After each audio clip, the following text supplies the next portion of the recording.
My name is Braylon. My DJ name is Braylon Beats. And 2 weeks ago, I received an advance payment of $6,000 for DJ services. Now, I've had a steady stream of rich clients over the years, but this latest client was paying out an absurd amount. An older gentleman by the name of Herbert and his wife Edith got in touch with me, looking to hire me for a party at their house on the coast. I asked Herbert about the theme of the party, the special occasion. He said it was for him, his wife, and some friends to celebrate their youthful spirit, to pretend to be young again while they could still move around. During my phone screening with him, he jokingly confessed to not living as much as he should have when he was younger. Most of my clients were usually in their 40s or 50s, but Herbert and Edith told me without me even questioning their age that they were in their 80s, and I agreed to the job. When last Saturday night arrived, I loaded up my equipment and headed to their house. As was the case with most houses in this part of town, the driveway was grand and extended a few blocks inward to a lavish lawn and oversized walkway steps that led to tall Greek-style columns. I knocked on the towering door and was greeted moments later by Herbert. "You must be Braylon. It is quite a delight to meet you in person." Herbert extended his hand out. "May I have the pleasure of properly shaking your hand?" I reached out and shook his sticky, moist hand. His wrinkly skin felt doughy. My eyes were drawn to his unusual, almost comical face.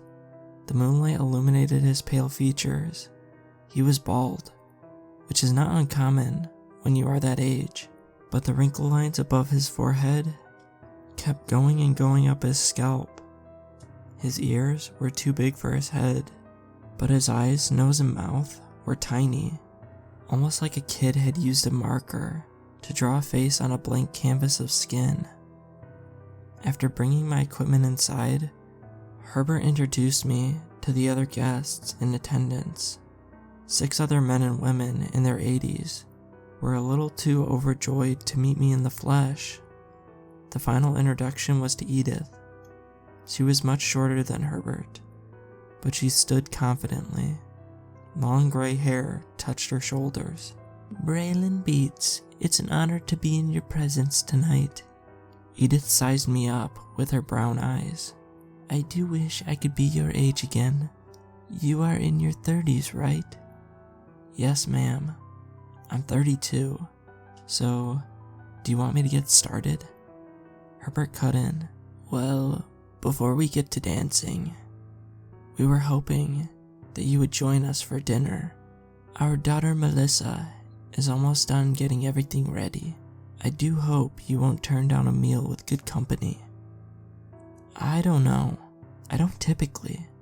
"I will give you an extra 1,000, Herbert said, pulling out a wad of cash. "Sure, why not? I could go for a nice home-cooked meal," I responded. I sat with the others at the dining room table and moved my gaze to Melissa, who entered pushing a cart of TV dinners. She placed a dinner on each of our plates, as well as silverware and napkins. She moved her eyes to my napkin, so I glanced down at it. There was something written on it. "Get help." Melissa took a seat next to me. She looked to be a handful of years older than me, but what creeped me out was the fear in her face. I knew something was off. It looked like she was being held hostage. I didn't want to cause a stir quite yet, so I acted like everything was okay. Herbert, Edith, and the guests stared at me, waiting for me to take my first bite. "Guests first. Only proper manners around here," Herbert said. I took a fork to the turkey and lifted a piece to my mouth. "Magnificent," Edith murmured. Everyone around me proceeded to take a bite of their food, but what struck me as odd was it was like their first time eating, like they had no idea how to use utensils. "So, Braylon, this DJ thing is just a temporary job," Herbert said. Something to hold you over until your real career? I shivered and felt goosebumps. Herbert sounded exactly like my father when I was fresh out of college. My father hated the fact that I was a DJ. He didn't see it as a real profession. I looked around the room. Everyone was struggling to pick up food with their fork. Enough of this antiquity. I'm famished, Edith commented. Edith dropped the fork and lowered her head towards the food. The top of her mouth stayed in place while her jaw extended downwards. Rubbing against the tabletop, she picked up the plastic TV dinner and shoved the entire thing into her gigantic pit of a mouth. Yellow-stained teeth clamped down on the food and plastic. Herbert and the others followed suit with their own food. I jumped out of my chair. I have to go, I'm sorry. I can't be here for whatever is happening right now. Braylon, run, call the police, Melissa screamed. They took my parents. I tried to run out of the room, but Herbert's arm extended and kept extending, grabbing onto me and wrapping around my waist. What the? I said as Herbert's freakishly long arm reeled me back to the table like a tow truck winch cable. Braylon, why don't you go ahead and finish your dinner like the rest of us, Herbert said. I pulled my cell phone out of my pocket, but it didn't turn on. It was dead. Your archaic cellular devices will not work here. At least, not around us.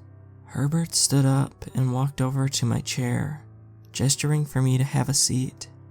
Now, after dinner, we can start the dance party. We can, what do you call it? Shake a foot? Shake a leg, Edith responded, giggling. I sat down as tears welled up. I looked at Melissa, who was shaking. You see, Braylon, we have been studying your kind, humans. You are advanced in your own ways. Our bodies don't age like yours. While you go in stages from a baby to a fragile husk of a skeleton, we simply stay the same. Herbert patted the top of his scalp. We've been trying to experience your life as you experience it. Braylon, what he's trying to say is that we have been wearing different sets of human skin to gauge what life is like, and really understand how appearance plays a role in your society, Edith said. I don't understand. Please just let Melissa and I go. And where are her parents? Where are my parents? I pleaded. I'm afraid you will not be satisfied with my response, Herbert said. Please just tell us what you did with them, I replied. Well, we wore their skin. Middle-aged skin, I believe is what you call it, Herbert responded. And after tonight, we are going to wear yours. Herbert licked his lips. Now, one of the reasons I brought you here tonight is to listen to music. We don't have music where we are from. It is a strange notion to us, so let us head to the main room and turn the music on.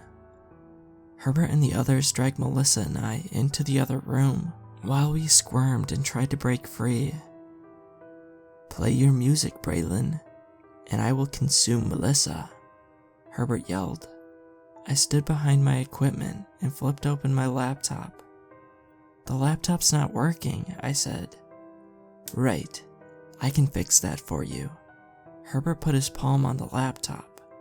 A surge of light flashed through it, and it booted up.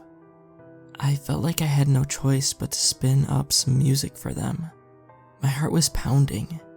As soon as the music started to blast through my two gigantic speakers, Herbert, Edith, and the others flailed around like those inflatable tube men you see outside of local businesses. Initially, I thought they were dancing, but after about 10 seconds, it was clear the music was hurting their bodies. Please, make it stop, Edith yelled. I turned the volume up louder. The 8 of them howled in anguish and flopped around like fish on dry land. The human skin they were wearing started to crack and break apart. "We have to leave now," Herbert howled. The 8 of them ran upstairs and headed for the rooftop terrace. Melissa and I probably should have ran to the front door, but we decided to follow them upstairs to see what the hell they were trying to do.